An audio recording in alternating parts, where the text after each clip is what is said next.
Olha, é muito interessante para um jornalista especializado em livros como eu, observar o surgimento de um novo poeta, né? Não é todo dia que isso acontece e não é todo dia que isso acontece como está acontecendo com o Carlos Cardoso, que é um cara que ganhou já em seu terceiro livro o apoio de dois críticos importantes, que são o Antônio Cícero e o Silviano Santiago, né?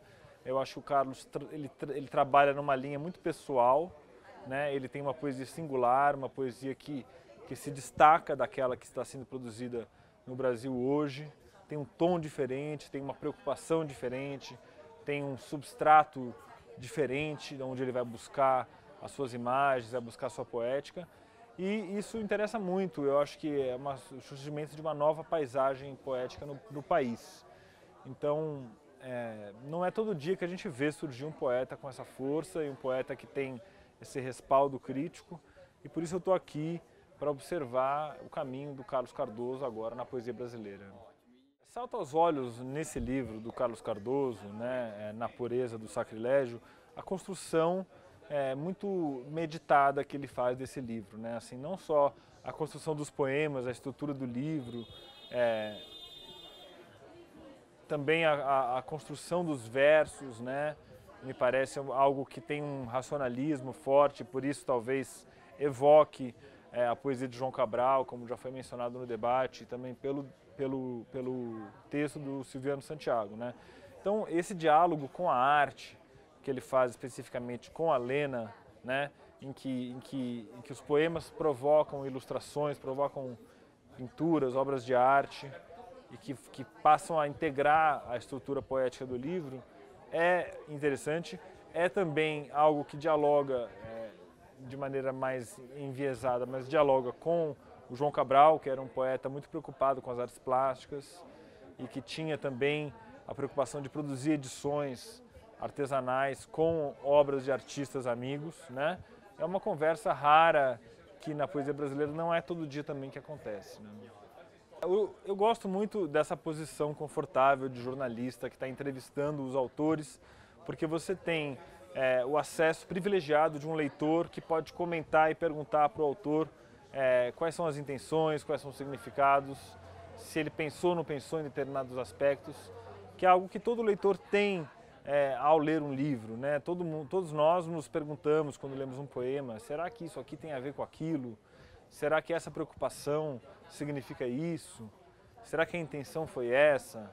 Será que ele percebeu que tal coisa foi dita, né?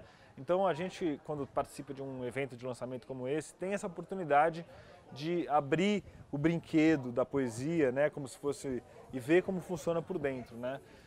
Eu acho que por isso mesmo não faz sentido que esse tipo de diálogo cumpra roteiros muito previstos inicialmente. Acho que tem um sabor aí da conversa, um sabor do diálogo que deve sempre ser inesperado, né? Para mim também foi inesperado. Eu também esperava que o Carlos dissesse certas coisas, esperava também que eu perguntasse certas coisas.